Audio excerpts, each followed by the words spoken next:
Selamat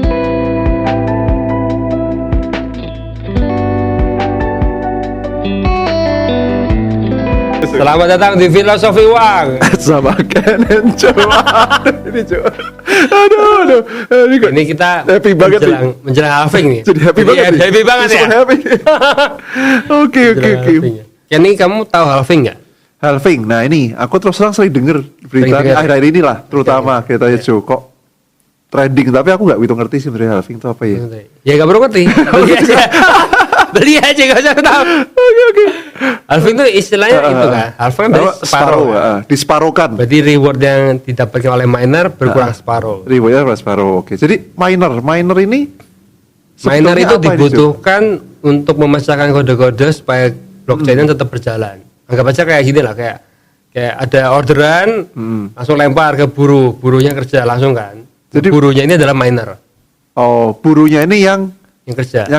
Oh. Nah, tapi setiap 4 tahun upahnya buruh ini berkurang. Dipotong separuh. Anggap aja mereka biasanya setiap hari dikasih reward berupa bukan uang tapi berupa barang. Oke. Misalnya kayak boneka gitu ya. Boneka harganya 10.000. Oke. 4 tahun kemudian boneka tetap dapat tapi 10.000-nya bonekanya berkurang. Tapi harganya mungkin sudah bukan 10.000, tapi mungkin 100.000. Seperti itu kira-kira. Analoginya seperti itu. Oke. Jadi antara rewardnya seolah dipotong, tapi harga per koinnya jadi naik gitu ya, Jo? Ya, harapannya jadi naik. Tapi naiknya bukan naik 2 kali, tapi naiknya eksponensial. Naiknya berlipat-lipat. Oh, kok logikanya gimana, Jo? Kok bisa naiknya sampai berlipat-lipat sebetulnya? Apakah mungkin supaya menarik untuk miner terus bekerja kan? Oh, yang ngeset harganya? Yang ngeset harganya sebenarnya market sih. Oh, harga market. Oke. Dari hitung-hitungan juga ada yang membuat perhitungan stock to flow. Jadi dia menghitung antara supply Bitcoin dengan harga yang seharusnya itu berapa. Oke. Jadi itu cukup populer sih di 2012 sampai 2020. Tapi di 2020 kan harusnya secara teori stock to flow itu di 2021 harusnya harganya sekitar 100.000. Oke. Tapi kan nggak tercapai. Harganya cuma 69.000. Akhirnya turun kan. Jadi mulai saat itu kayaknya sudah nggak bisa dijadikan patokan. Jadi orang udah nggak terlalu lihat lagi stock to flow lah. Ya karena itu modelnya sudah nggak relevan. Nggak relevan menurut gue. Oke. Ya. Tapi market percaya bahwa dengan adanya halving, kripto secara general akan naik secara gila-gilaan. Itu yang sudah terpatri lah di mindset para crypto bros. Crypto bros. Keren. Oke. Dan sebenarnya pattern halving itu apakah konsisten, Jo? Dalam artian selalu ada pola yang bisa dilihat dan pasti terjadi. Sebenarnya ada. Jadi kalau aku analisa dari halving pertama sampai ketiga ini, sebenarnya polanya selalu naik. Selalu naik, tapi semakin lama semakin liar. Jadi kalau misalnya di halving kedua itu dia naiknya dari 1 jadi 2, tapi kalau yang di halving ketiga dia naiknya 1 jadi 4 gitu. Jadi semakin cepat dia untuk naik apresiasinya cepat. Oke. Dan kalau aku analisa juga menariknya adalah kalau kita lihat kalau kita anggap titik halving ada titik 0, terus kita tarik 180 hari ke belakang, ada pattern-pattern yang cukup konsisten terjadi. Oke. Dan itu kita lihat di hari ke-60. Oke. Hari ke-60 dari hari pertama setelah halving, 60 hari berikutnya cenderung naik. Meskipun ada penurunan. Oke, ya maksudnya ini in general naik. In general naik patternnya. naik. Tapi setelah di hari ke-60 sampai 1 bulan kemudian itu ada koreksi. Yaitu dari halving kedua dan ketiga terjadi. Itu memang terjadi. Ya. Koreksinya perlahan atau koreksinya cukup sadis, cuy, istilahnya? Koreksinya sadis sih. Koreksinya sadis ya? 40% ada. Oh, oke. Ya. Dan itu ya itu menariknya adalah kalau kita melihat dari pattern ini, artinya adalah 60 hari setelah 19 April 2024 kemungkinan akan ada koreksi. Oke, jadi berarti mungkin time to sell dulu. Kalau ada yang mau sell dulu nggak apa-apa ya? Ya di bulan berarti apa? Mei, Juni ya? Juni. Sekarang bulan Juni, beli sekarang, bulan Juni jual gitu kan. Iya.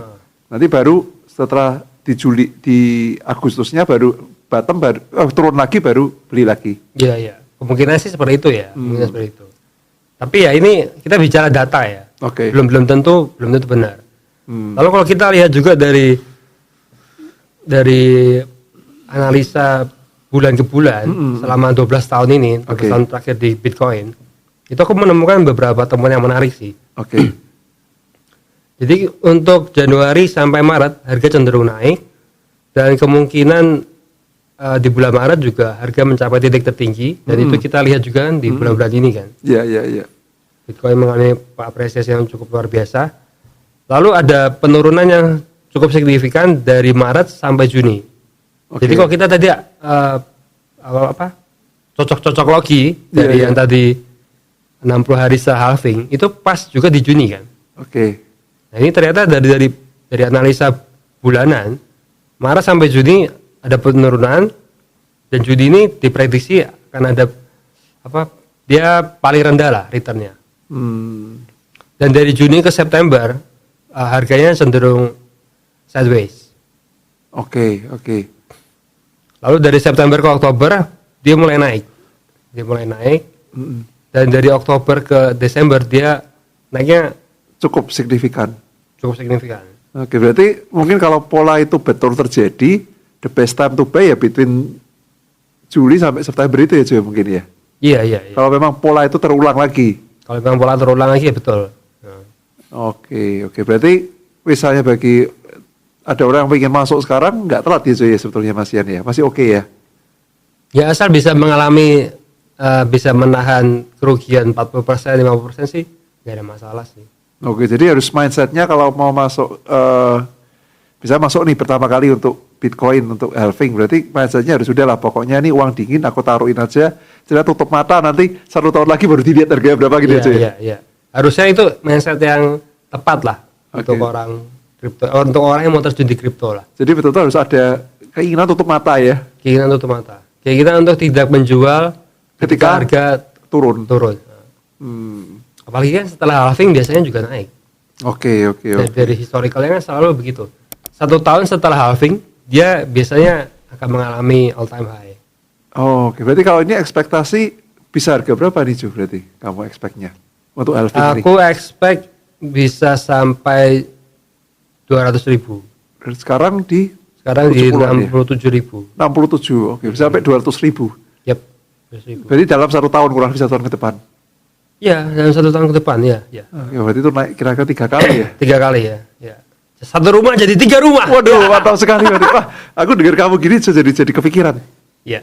Jadi sebenarnya kalau orang-orang yang saat ini punya dana nih, agak dana dingin nih, itu bisa juga dipersiapkan juga untuk mungkin persiapan pensiun gitu ya cuy. Persiapan pensiun? Nah, misalnya anggap aja gini deh, ini kamu gampang lah. Tiba-tiba ada orang yang, oke, saya mau pensiun, bayangan saya pokoknya setiap bulan butuh biaya hidup misalnya 20 juta sebulan.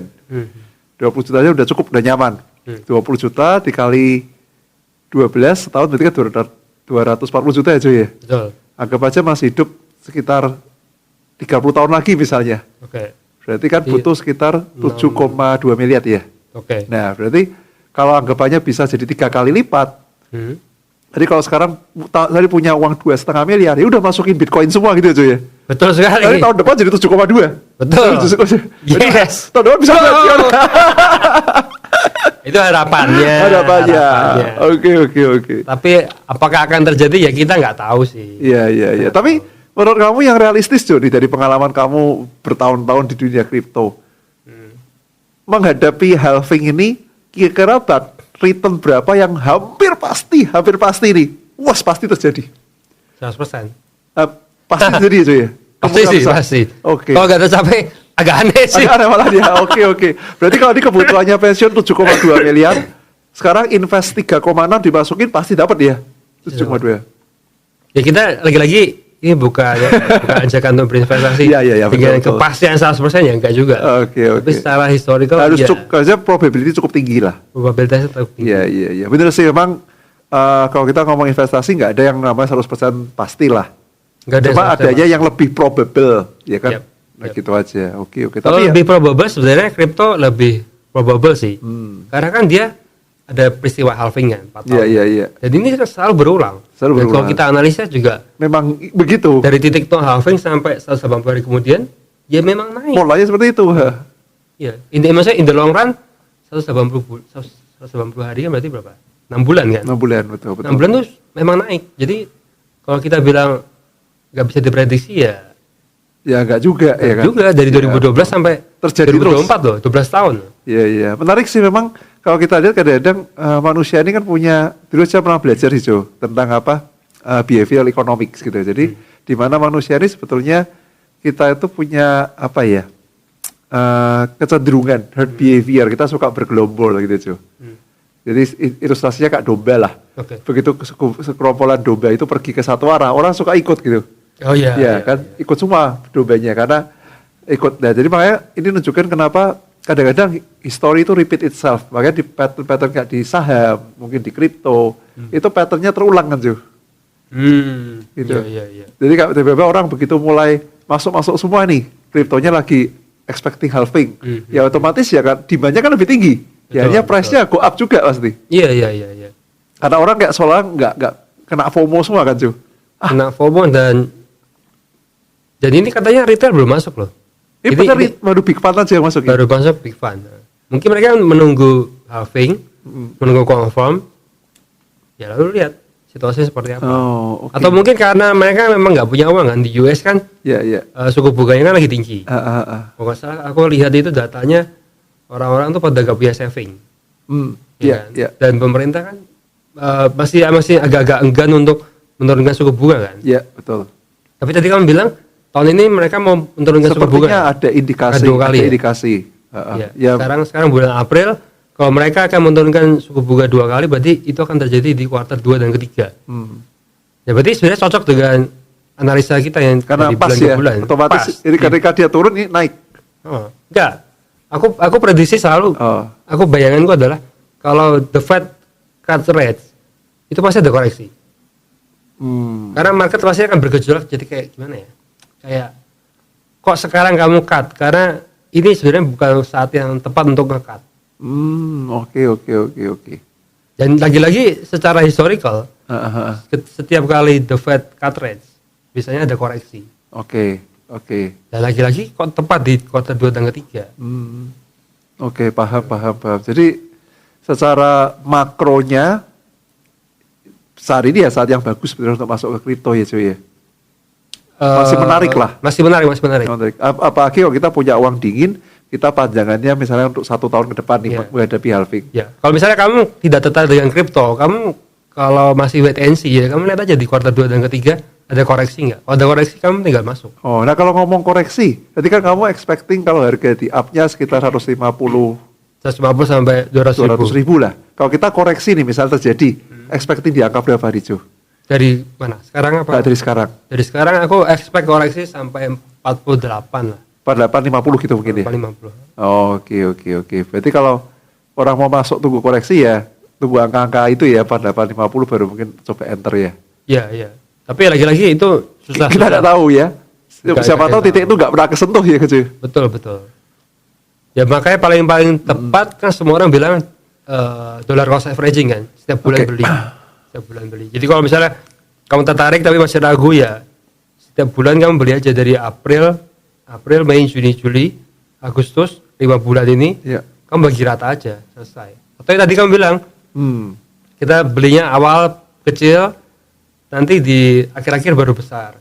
Porsinya dibesarin ya. Jadi bulan pertama misalnya cuma 5%, bulan kedua 10%, bulan ketiga 15% dan seterusnya. Ya. Kalau kita berkaca dari historical yang monthly ini, ya itu sebenarnya make sense sih. Jadi di akhir-akhir kita baru lebih beri bobotnya lebih besar. Iya. Itu kalau benar-benar ada koreksi. Kalau ternyata naik terus tambah henti ya, sebenarnya nggak make sense juga sih. Kalau misalnya naik terus harga terus naik betul. Secara teknikal juga nggak sehat dan agak aneh. Secara kita lihat situasinya pun juga sebenarnya nggak masuk akal. Betul. Oh sama ini ya, waktu ETF di approve itu kan, ETF Bitcoin Spot approve itu kan orang bilang, wah berarti ada tekanan beli dari institusi setiap hari akan orang beli terus. Mereka lupa kalau institusi ini juga bisa jual. Oke. Jadi ketika institusi mulai jualan, pasti panik. Pasti panik banget. Iya, betul. Dan waktu kemarin ETF Bitcoin spot di approve itu, sempat juga Bitcoin di exchange sampai habis. Saking habisnya sampai orang nggak boleh withdraw. Oke. Sempat ada seperti itu. Jadi kalau misalnya beneran terjadi di kuartal 2 dan ketiga ada koreksi, itu mungkin bisa heboh sih. Bisa heboh.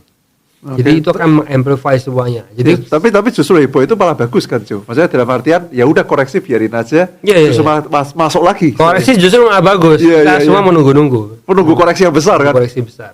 Jadi ini kan naiknya kan sudah terlalu terlalu cepat dan setiap bulan tuh naik terus tuh. Masa sudah 9 bulan naik terus. Non-stop ya, terus ya. Ya kalau kita lihat candle monthly itu hijau aja ya. Iya. Gak ada merah. Jadi perlu ada yang merah. Betul. Ya betul itu untuk ya namanya kalau bilang ada koreksi normal lah, pasar pasti ada koreksinya dulu. Pullback dan macam-macam itu ya. Iya. Tapi ya itu in the long run kalau kita hubung-hubungkan dengan ETF gold, ETF Bitcoin ya sebenarnya polanya sama bahwa ini akan mengalami apresiasi yang sangat tinggi. Dan kita masih di awal. Itu yang kita percaya. Iya. Bukan kita sih ya. Itu yang kita semua orang percayai lah. So the prospect is good lah. Prospect is good ya. Oke. Ya apakah ini bisa menjadi solusi untuk pensiun? Kalau aku sih ya. Masuk akal loh sebetulnya. Masuk akal juga. Tadi kamu pernah ada cerita sama aku katanya kalau Bitcoin itu bisa expect lah dalam 1 tahun bisa return setidaknya 2-3 kali ya atau 4 kali. Itu kan return yang luar biasa loh kalau kita pikir. Iya. Ya kan 2-3 kali kan 200-300%. Betul. Ya sebenarnya di saham juga bisa sih. Oh iya bisa juga sih, ada memungkinkan juga. Cuma tapi kelihatannya di kripto lebih ngeri. Ya kan, berarti untuk mendapatkan kita 200-300% mungkin jauh lebih mudah di kripto daripada di saham mungkin itu ya. Ya karena gini, kalau di saham itu kan kita mesti ngecek dulu kan. Mesti ngecek laporan keuangannya, prospeknya gimana. Iya. Makroekonomi segala macam. Terus ini manajemennya bagus atau enggak. Iya. Jadi sebenarnya kalau aku bilang, aku juga ada nge-tweet juga, sebenarnya mungkin lebih mudah orang untuk invest di kripto daripada kamu invest di saham. Karena saham kan kamu harus belajar dulu. Iya, kamu harus mempelajari perusahaannya, makroekonominya, apapun bisnisnya lah. Seperti apa, barangmu apa gitu kan. Iya. Kalau di kripto, kamu cuma perlu dua token aja. Bitcoin dan Ethereum selesai. Dua itu aja, pegangan itu aja. Dua itu aja. Oke, menarik. Dari uang yang levelnya sampai triliun sampai ya mainnya dua itu tuh. Sampai yang receh itu dua itu toh. Yang koin-koin yang meme itu ibaratnya mungkin dua tokennya seperti BBCA lah. Oke. Nah kita kalau di saham kan yang gede BBCA. Iya, saham kan top of mind-nya kan selalu BBCA. BBCA betul. Ya kalau di kripto top of mind-nya adalah BTC. Bitcoin. Oke. Menarik. Ya itu view menarik juga sih, Cu. Aku dulu nggak pernah kepikiran juga ya dari saham kamu harus pilih dari sekian 700 emiten, ya kan harus milih gini. Justru harus milih. Tapi ini sudah bagus pun belum tentu naik. Belum benar. Iya. Kadang-kadang yang beberapa emiten yang masuk LQ45 pun bisa perform jelek juga. Iya. Padahal kan kalau ada orang bilang, LQ45 ini kan seolah udah 45 emiten yang paling liquid nih. Logikanya harusnya kalau paling liquid ya harga pasarnya cukup stabil, tapi kadang-kadang bisa bergerak liar juga gitu loh. Iya pastilah. Ya kan. Tapi kalau di kripto ya fokus dua aja. Karena attention-nya selalu mengarah ke dua token ini. Kalau di saham agak random kan. Ya agak random betul. Jadi attention-nya mau kemana nih? Terpecah. Sektornya banyak ya kan. Di dalam setiap sektor punya champion sendiri. Kalau di kripto udah jelas arahnya. Jadi kalau kita bilang mudah mana untuk investasi? Justru malah mungkin kripto lebih mudah ya. Investasi di kripto lebih mudah. Oke. Tapi yang penting kalau mau investasi harus pakai dana dingin gitu kan, Jo. Oh iya pasti. Ya kan, apalagi kita consider kalau kripto itu kan very high risk. Volatility cukup tinggi. Jadi jangan sampai kita gunakan uang panas yang membuat kita nggak tenang. Oh iya pasti. Jangan pakai uang panas lah, itu pasti mempengaruhi. Soalnya meskipun returnnya cukup bagus, drawdown-nya juga sangat mengerikan. Iya. Salah timing, bisa-bisa kamu bangkrut juga. Oke. Karena misalnya kalau kamu masuknya di puncak atau di peaknya, misalnya di 2021, Oh iya, benar. atau ternyata kamu pikir ini masih belum waktunya lah, lalu di 2025 kamu memutuskan untuk masuk, pas kebetulan ada uang, ternyata malah turun, nah itu kan Habis juga. benar. Jadi aku selalu bilang juga ke teman-teman di Twitter, selalu harus punya exit plan. Kamu begitu masuk, kamu harus tahu exit planmu di mana. Oke, istilahnya kalau mungkin bilang stop loss-nya lah. Atau stop loss ya. Ya kalau kebetulan karena aku paham struktur market, aku belajar algo trading juga. Jadi aku tahu nih ada sinyal-sinyal yang kamu harus beli dan kamu harus jual. Oke.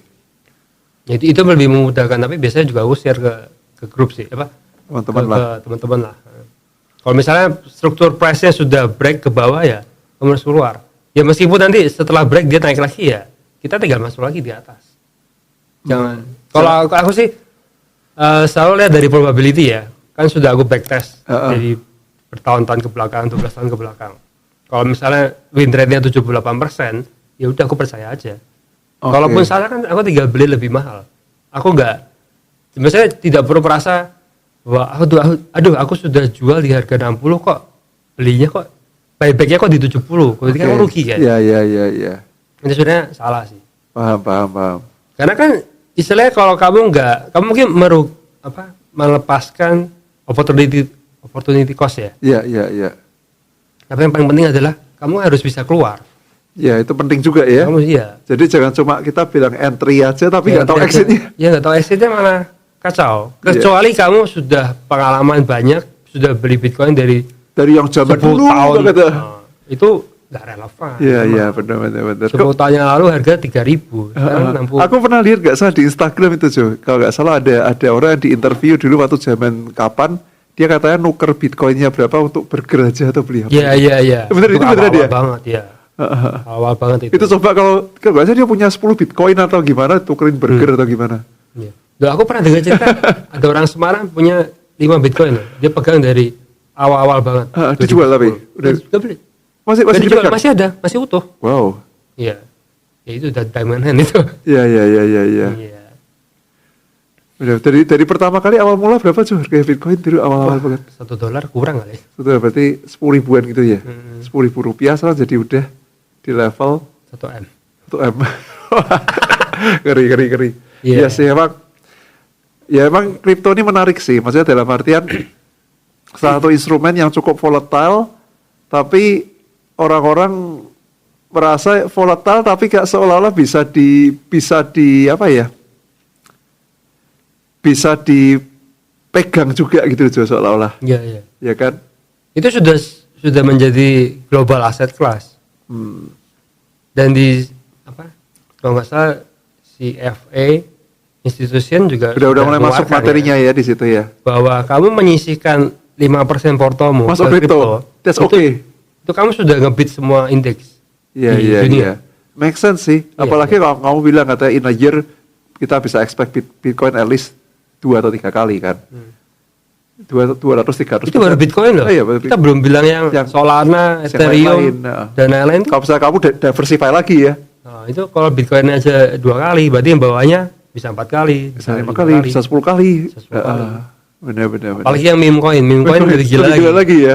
Nah itu kenalanku, dia beli meme coin, misalnya namanya Noobcat ya. Noobcat. Dia beli 100 juta deh. 100 juta dalam 1 minggu jadi 4 miliar. Oke. Aku chat dia, Tian gila, kamu cuan banyak ya, kamu untung banyak nih. The biggest trade in my life. Itu life changing. Ya soalnya bulan lalu atau ketemu dia nggak believe di Solana ecosystem. Solana ecosystem dia nggak believe, dia katanya main di Solana 90% pasti rugi. Dia mainnya di Ethereum kan. Ethereum soalnya mahal kan. Iya. Terus waktu itu dia berpikir, udahlah aku kayak masuk ke Solana aja. Dia masuk ke token ini, kayak token ini potensial. Ternyata pas kebetulan dia. Sebenarnya aku juga lihat juga Noobcat ini, cuman aku nggak beli. Oke. Tapi lagi-lagi kalau yang seperti meme itu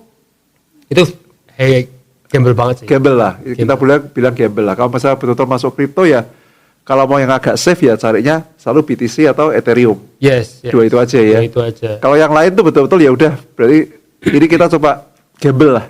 Siapa tahu tiba-tiba dapat jackpot lah. Betul. Iya.